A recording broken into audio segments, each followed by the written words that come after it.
Writing and Rhetoric. We're on page 117. So flip there, pause if you need to flip there, and read along with me. More practice with story middles. What do you like in the middle of your sandwich? Turkey, ham, pickles, cream cheese, peanut butter and jelly? If you're like me, you enjoy the middle of the sandwich more than the bread on the outside. The middle of the story is the conflict. Yes, conflict, just as we learned in the previous lesson. No story is enjoyable when the main character too easily reaches his goals. Expert storytellers will put obstacles in the way of the main character, and readers enjoy seeing how the character will overcome those obstacles. Look back at every story in this book and you will see conflict. In The Prodigal Son, the young man wants to live high on the hog, but ends up feeding hogs and longing for home.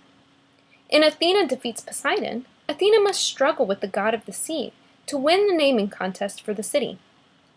In Athena and Arachne, a mortal woman vies with the goddess to win a weaving contest.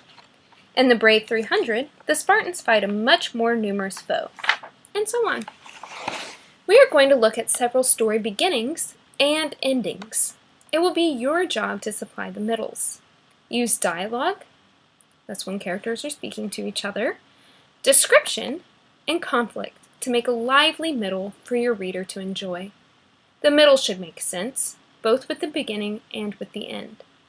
Make sure to look ahead to the ending so that you know where the middle of your story needs to go. If you draw a blank for conflict in the middle, ask your parent for help. Together you can brainstorm some fun ideas.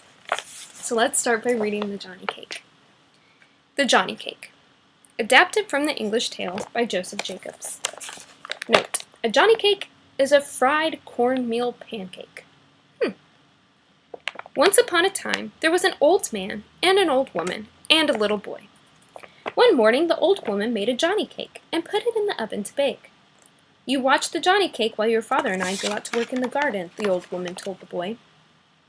So the old man and the old woman went out and began to hoe potatoes and left the little boy to tend the oven. But he didn't watch it all the time.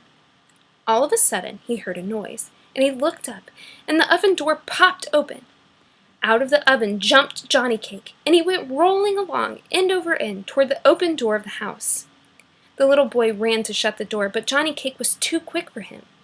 Johnny Cake rolled through the door, down the steps, and out into the road long before the little boy could catch him. The little boy ran after him as fast as he could, crying out to his father and mother, who heard the uproar and threw down their hoes and gave chase too. But Johnny Cake outran all three a long way, and he was soon out of sight. The father, mother, and son had to sit down, all out of breath, on a bank to rest. Okay, here's where you'll write the middle, and then let's flip to page 121 to see what the ending will be.